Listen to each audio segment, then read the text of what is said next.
जय हिंद दोस्तों। तो कैसे आप लोग, एक बार फिर से मैं लेकर आ गया हूं यूपीपीसीएस स्पेशल के लिए बायोलॉजी की इंपॉर्टेंट क्वेश्चंस, वो भी परिसंचरण तंत्र से रिलेटेड। अगर आपने ये वीडियो नहीं देखी तो आप लगभग बहुत कुछ छोड़ जाओगे, इसलिए मैं रिक्वेस्ट करूंगा कि आप वीडियो को पूरा देखें और मेरे साथ क्वेश्चन लगाएं। अगर आपकी तैयारी अच्छी है तो अपने आप को परख लें, तैयारी अच्छी नहीं है तो इन सारे क्वेश्चंस को अच्छे से स्टडी कर लें और अच्छे से याद कर लें। ये लोको पायलट और टैट एग्जाम के लिए भी बहुत इंपॉर्टेंट रोल प्ले करेंगे। बिहार में टैट एग्जाम होने वाला तो उसमें बहुत बड़ा रोल प्ले करेगी बायोलॉजी, स्पेशली साइंस के स्टूडेंट्स के लिए। तो बिना किसी देरी के चलिए शुरू करते हैं। तो क्वेश्चन पहला बनता है परिसंचरण तंत्र पर कि मानव हृदय कितने चैम्बर्स, जिसको घटक कहते हैं, का बना होता है। तो बताइए जल्दी से फटाफट। आंसर हो जाएगा 4। हमारा जो दिल है उसके अंदर 4 चैम्बर होते हैं, ऊपर वाले भी होते हैं और नीचे वाले भी। तो आपको पता होना चाहिए इसमें 2 ओट्रियम होते हैं और 2 वेंट्रिकल्स होते हैं। तो 4 चैम्बर का हमारा हार्ट होता है। इंपॉर्टेंट था, याद कर लीजिएगा। हृदय कब आराम करता है? आप कहेंगे कि यार हमारा दिल भी आराम करता है। हमारा दिल कभी आराम नहीं करता है ना, ये तो सोचते हैं आप। देखो सोते समय तुम्हें लगता होगा कि हम सो रहे हैं तो हमारा दिल भी आराम कर रहा होगा। नहीं भाई, दिल लगातार काम करता है। तो दिल कब आराम करता है? 2 धड़कनों के बीच दिल थोड़ी बहुत कम समय के लिए रुकता है, तब वो आराम कर रहा होता है। ठीक है। इसके बाद अगला क्वेश्चन आता है मानव कलाई में नाड़ी स्पंदन। नाड़ी स्पंदन समझते हैं ना, हमारे जो दिल की धड़कन है, दिल की धड़कन की वजह से जो पंपिंग होती है ना, हमारी बॉडी के अंदर जितनी भी नसें हैं ये फड़कती हैं, है ना। देखेंगे आप किसी भी नस को पकड़ लीजिएगा, फड़केगी। इसको बोलते हैं नाड़ी स्पंदन। जितनी भी धमनियां ये वाइब्रेट करती हैं, कांपती हैं, धड़कती हैं हमारे दिल के साथ साथ। तो हमसे कह रहा है कि बताओ उनकी जो गति होगी वो क्या हृदय से तेज होगी? नहीं भाई, हमेशा हृदय के बराबर होगी, क्योंकि जैसे जैसे अर्थ ब्लड को पंप करता है वैसे वैसे ही वो भी मचलती हैं और उछल कूद करती हैं। ध्यान देना आप, कभी वो वाइब्रेट करती रहती हैं। तो उसको बोलते हैं नाड़ी स्पंदन। अगला क्वेश्चन है एक सामान्य 70 किलोग्राम भार वाले वयस्क मनुष्य में रक्त की कुल मात्रा कितनी होती है? ये क्वेश्चन थोड़ा सा इंपॉर्टेंट है, थोड़ा सा इस पर ध्यान देने की जरूरत है। एक्चुअल में अगर मैं बात करूं कि मनुष्य के अंदर ब्लड कितना होता है, तो वेट के हिसाब से देखा जाए तो 7 से 8%, टोटल वेट का 7 से 8% जो होता है ना, वो ब्लड होता है। इस हिसाब से जब आप 70 किलोग्राम वाले व्यक्ति के लिए ब्लड को काउंट करोगे तो वो लगभग 5 लीटर से 6 लीटर के बीच में बैठेगा, या फिर आप ये कह सकते हैं कि ये रेंज है तो 5 से 6 लीटर। तो इसमें एग्जैक्टली 5 लीटर दे रखा या 6 लीटर दे रखा, तो इस हिसाब से ये दोनों ही ऑप्शन ठीक हो जाएंगे। ऑप्शन ए और ऑप्शन बी दोनों ही ठीक है। ठीक है। इसके बाद अगला क्वेश्चन आता है हीमोग्लोबिन के संबंध में निम्नलिखित में से कौन सा कथन सही नहीं है? देखो कौन सा कथन सही नहीं है हीमोग्लोबिन के लिए, आपको पता होना चाहिए। यह लाल रंग का होता है, बात सही है, ये भी ठीक है, लाल रंग का होता।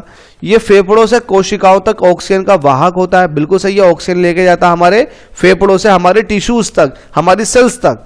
साथ में ये कुछ अम्लीय होता है। नहीं भाई, ये अम्लीय नहीं होता, तो ये ऑप्शन गलत है। हमसे ये पूछा कि गलत कौन सा है, तो गलत ये वाला है।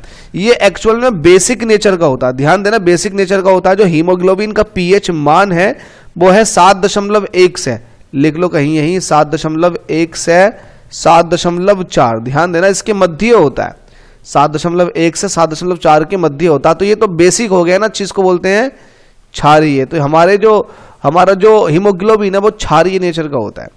अगला क्वेश्चन जल्दी से आ जाओ। रुधिर वर्णिका, जिसको हीमोग्लोबिन कहते हैं, के संबंध में निम्नलिखित कथनों पर विचार कीजिए तथा नीचे दिए गए कूट से सही उत्तर चुनिए। इसमें लोहा होता है, बिल्कुल सही है। आयरन होता है हीमोग्लोबिन के अंदर, ये वाला ऑप्शन बिल्कुल ठीक है। ए जब ठीक है तो ए किस किस के अंदर है? इन 3 ऑप्शन में ए है, बी के अंदर नहीं है, तो इसका मतलब बी तो ठीक नहीं होगा। अगला देखो, ये रक्त को लाल रंग प्रदान करता है, बिल्कुल सही है, ये लाल रंग भी प्रदान करता है, तो दूसरा वाला भी हो जाएगा। अब देखो 2 तो सबके अंदर है, इसके अंदर भी है, इसके अंदर भी है और इसके अंदर भी है। अब तीसरे वाले को देखो, ये कुछ रोगों के प्रति प्रतिरक्षा प्रदान करता है, बिल्कुल नहीं। एक्चुअल में हीमोग्लोबिन जो है ये कलर पिगमेंट प्रोवाइड करता है, मतलब कलर प्रोवाइड करता है हमारे ब्लड को। तो ये किसी तरह का कोई भी रोगों से रक्षा नहीं करता। अच्छा, फिर रोगों से रक्षा कौन करता है? आपको पता है WBC होती है हमारी बॉडी के अंदर, प्लेटलेट्स होती हैं। तो गाइज WBC प्लेटलेट्स ही होती हैं जो रोगों से रक्षा करती हैं, हीमोग्लोबिन नहीं करता।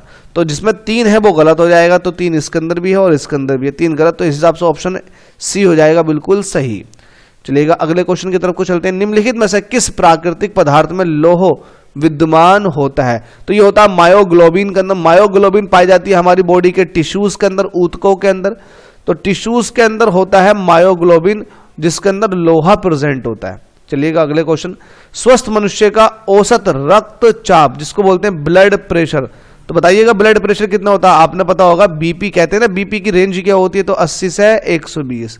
80 जो है वो लोअर है और 120 क्या है वो हायर है। तो option number D is the correct. अगला क्वेश्चन, किसी व्यक्ति का रक्तचाप 140 mmHg है, तो इस उल्लेख में Hg से क्या तात्पर्य है। Hg यहां पर आता है मरकरी के लिए, मरकरी का ही केमिकल सिंबल है Hg, तो ये हो जाएगा मरकरी, इसको बोलते हैं पारा। इसके बाद अगला क्वेश्चन, इसके बाद अगला क्वेश्चन, मानव रक्ताधान के लिए कौन सा रक्त समूह सार्वत्रिक दाता है। यूनिवर्सल डोनर, आपको पता होगा यूनिवर्सल डोनर किसको बोलते हैं। यूनिवर्सल डोनर बोलते हैं ओ को। ओ में भी आता है ओ निगेटिव, तो ओ निगेटिव जो होता है ये यूनिवर्सल डोनर कहलाता है। ये सबको दे सकते हो आप।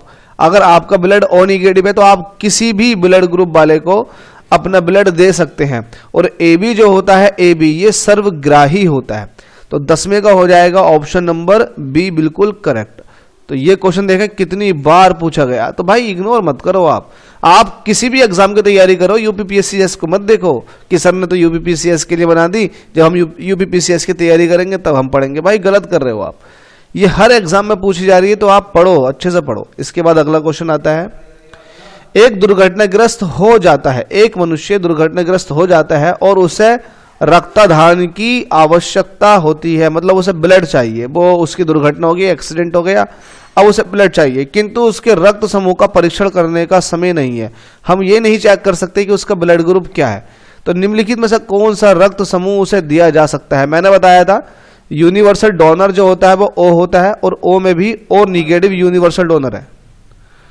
ओ निगेटिव इसमें यूनिवर्सल डोनर का काम करेगा। ये क्वेश्चन यूपीपीसीएस प्री 2006 के अंदर पूछा जा चुका है। इसके बाद क्वेश्चन बनता है, किसी एक सामान्य व्यक्ति के रक्त का पीएच स्तर क्या होता है। तो पीएच स्तर देखो आपको पता होना चाहिए। रक्त जो होता है ना वो बेसिक होता है। बेसिक समझते हैं ना, बेसिक का मतलब होता है क्षारीय। तो हमारा ब्लड जो है वो क्षारीय है, तो क्षार जो होते हैं वो 7 से ऊपर के जाते हैं। अब देखो 7 से ऊपर किसमें, 7 से नीचे जो है वो तो होगा नहीं ऑप्शन, ये नहीं होगा, ये भी 7 से नीचे वाला है, ये भी नहीं होगा। अब इसमें और इसमें फाइट कीजिएगा। तो जो हमारे ब्लड होता है ना, जो उसका पीएच वैल्यू होता है वो 7.35 से 7.45 तक लाई करता। ऑन एंड एवरेज 7.4 होता है ब्लड का पीएच। तो ऑप्शन सी हो जाएगा बिल्कुल सही। अगला क्वेश्चन, जबरदस्त, जिंदाबाद पाइंदाबाद। डब्ल्यूबीसी का बनना तथा आरबीसी का विनाश कहां होता है। तो रेड ब्लड सेल्स की जो आयु होती है वो 120 दिन होती है, और ये प्लीहा जिसको स्प्लीन बोलते हैं, तिल्ली के अंदर जाकर मरता है ब्लड, इसलिए तिल्ली का कलर जो होता है ना डार्क रेड होता है बहुत ज्यादा। ठीक है, तो प्लीहा के अंदर ब्लड मर जाता है और वही डब्ल्यूबीसी बनता है। अब आपको एक चीज और बताना चाहूंगा, यहाँ पर डब्ल्यूबीसी भी 2 तरह के होते हैं। अगर आपको पता हो तो डब्ल्यूबीसी कितने तरह के होते हैं, 2 तरह के होते हैं। एक होता है लिम्फोसाइट्स और दूसरा होता है न्यूट्रोफिल्स। 2 तरह के होते हैं डब्ल्यूबीसी। अच्छा, लिम्फोसाइट्स का जो निर्माण होता है वो होता है प्लीहा के अंदर। ध्यान देना, लिम्फोसाइट्स का निर्माण कहाँ होता है, वो होता है प्लीहा स्प्लीन के अंदर। जबकि अगर मैं बात करूं कि भाई न्यूट्रोफिल का निर्माण कहाँ होता है, तो फिर न्यूट्रोफिल जो होता है हमारे बोन मैरो के अंदर होता है, जिसको आप अस्थि मज्जा कहते हैं। चलिएगा, मजा आ गया, पूरी बात बता दी। अगला क्वेश्चन, रक्त में शर्करा का स्तर सामान्यतः प्रदर्शित किया जाता है, बताइएगा। अगर हमारी बॉडी के अंदर ब्लड शुगर है तो शुगर को आप कैसे बताओगे। अगर आप देखे ना जाएं या फिर पता करें तो भाई वो होता मिलीग्राम पर डेसीलीटर, कि कितने डेसीलीटर में कितना एमजी प्रेजेंट है। एमजी मतलब मिलीग्राम, तो कितना मिलीग्राम प्रेजेंट है कितने डेसीलीटर में, वही होता है हमारा ब्लड शुगर का मीजरिंग यूनिट। तो आप ये कह सकते हैं कि यूनिट जो है वो है मिलीग्राम पर डेसीलीटर। तो मिलीग्राम प्रति डेसीलीटर ऑप्शन हो जाएगा बी। यूपीपीसीएस प्री 2021 में क्वेश्चन पूछा गया। डेटो को भी ध्यान रखते रहो। अगर मैं नहीं बता रहा तो इसका मतलब ये नहीं है कि आप नहीं देखो, आप भी देखो, डेटा देखो भाई, कब कब क्वेश्चन पूछे गए। किस शारीरिक प्रक्रम से थ्रोम्बिन का संबंध है। थ्रोम्बिन, ओहो, एक बहुत जटिल प्रक्रिया है हमारी बॉडी के अंदर ब्लड क्लॉटिंग की। अगर हमारा कोई हिस्सा कट जाता है बॉडी का तो ब्लड निकलना शुरू हो जाता है। तो ब्लड निकलना शुरू हो जाता है और आप देखते हैं कुछ टाइम बाद वहां से ब्लड निकलना बंद हो जाता है। तो बंद कैसे हुआ, तो ये एक बहुत जटिल प्रोसेस है। अगर मैं इसको एक्सप्लेन करना चाहूंगा तो आपको पता होना चाहिए, रक्त का थक्का जिसको आप ब्लड क्लॉटिंग कहते हैं, बनने की प्रक्रिया एक जटिल रासायनिक प्रक्रिया होती है जिसे 3 चरणों में बांटा गया है। अब देखिएगा, इसके अंतिम चरण में थ्रोम्बिन एक एंजाइम की भांति कार्य करके प्लाज्मा की घुलनशील फाइब्रिनोजिन, इंपॉर्टेंट है, एक फाइब्रोजिन प्रोटीन होती है कि फाइब्रिन नामक अघुलनशील प्रोटीन अणुओं में संश्लेषण का या फिर संश्लेषण को प्रेरित करता है। रुधिर स्कंदन की क्रिया विधि का स्पष्ट विवरण हॉवेल ने दिया था, ये पता होना चाहिए आपको। तो एक तरह से ना कोएगुलेशन हो जाता है लास्ट में एक प्रोटीन्स का। तो थ्रोम्बिन जो है भाई, कुल मिलाकर के अगर आपको समझ में नहीं आया तो ये रक्त जमाव से संबंधित है, रक्त जो जमता है ना उससे संबंधित है थ्रोम्बिन। अब इसका सेकंड लास्ट क्वेश्चन देखते हैं, क्वेश्चन नंबर 16 आपसे कह रहा निम्नलिखित पर विचार कीजिएगा। कथन ए क्या है, कटे स्थान से रक्त प्रवाह रोकने के लिए फिटकरी का उपयोग किया जाता है। ये तो आज भी यूज होती है फिटकरी। अगर आप नाई की दुकान पे जाएं तो आप देखते होंगे विलेजेस के अंदर, हालांकि शहर के अंदर भी ये यूज होता है।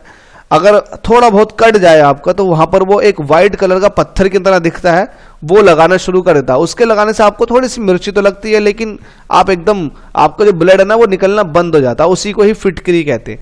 तो कटे स्थानों से रक्त प्रवाह रोकने के लिए फिटकरी का उपयोग किया जाता है, नो डाउट, बिल्कुल सही है। अब इसका कारण क्या है, रक्त एक कोलाइडी निकाय है, बिल्कुल सही है। ब्लड हमारा कोलाइडी सॉल्यूशन है जिसमें ऋणावेशित कोलाइडी कण होते हैं। फिटकरी के एल्यूमिनियम आयन की स्कंदन शक्ति अधिक होती है, बिल्कुल सही है, स्कंदन शक्ति। अच्छा, स्कंदन कहते किसको है, पता कभी आपको? चलो मैं बता देता हूं। मान लेते हैं कि आप जो है ना एक अणु हो, आप स्कंदन कर सकते हो, तो आपने किसी बड़े बड़े अणुओं को अपने साथ चिपका लिया और आप नीचे जाकर बैठ गए, तो ये प्रोसेस कहलाता है स्कंदन, कोएगुलेशन। तो फिटकरी के एल्यूमिनियम आयन की स्कंदन शक्ति अधिक होती है, ये भी बात सही है। अधिक होने की वजह से अतः रक्त स्कंदित हो जाता है, तो हमारा ब्लड जो है वो कोएगुलेट हो जाता है, बिल्कुल सही है। भारी भारी मोटे मोटे अणु बन जाते हैं, तो ये वाली बात बिल्कुल सही है कि अगर हम फिटकरी को रगड़ दें तो फिटकरी जो है वो ब्लड के साथ, फिटकरी के जो एल्यूमिनियम आयन है ना वो ब्लड के साथ कोएगुलेट हो जाते हैं, जिसकी वजह से ब्लड निकलना बंद हो जाता है। तो पहला वाला कथन बिल्कुल सही है, उसका रीजन जो है बिल्कुल सही व्याख्या कर रहा है, तो option A is the correct. अब इस पर्टिकुलर वीडियो का लास्ट क्वेश्चन है, किस देश के वैज्ञानिक ने एक ऐसा कृत्रिम रक्त बनाया है जो प्लास्टिक रक्त की किस्म है? ध्यान देना, क्वेश्चन नंबर 17 की बात चल रही है, जिसे किसी मरीज को डैश डैश डैश किस्म का विचार किए बिना दिया जा सकता है। तो ब्रिटेन के साइंटिस्ट हैं, उन्होंने बनाया इस तरह का ब्लड कि बिना किसी सोच विचार के आप चढ़ा दो उस ब्लड को, ठीक है। तो ये लास्ट क्वेश्चन था इस पर्टिकुलर वीडियो का। होप सो आपने टॉप 17 क्वेश्चंस कर लिए होंगे। ये टॉपिक जो आपने कवर किया है ये हमारा इंपॉर्टेंट टॉपिक था और टॉपिक का नाम है परिसंचरण तंत्र, ठीक है। तो ये ध्यान रखना है, रुधिर परिसंचरण तंत्र की खोज किसने की थी? William Harvey. ऐसे साइंटिस्टों के नाम भी आपको याद रखने हैं। चलिएगा अगले क्वेश्चन या फिर अगली वीडियो के अंदर आपसे मुलाकात करते हैं। वीडियो पसंद आए तो चैनल को सब्सक्राइब कर दो। आप लोगों का सब्सक्राइब या फिर आप लोगों का कमेंट्स में हमेशा पढ़ता हूँ, हमेशा, और रिप्लाई भी करता हूँ। आप एक बार कमेंट करके देखें। Thank you so much.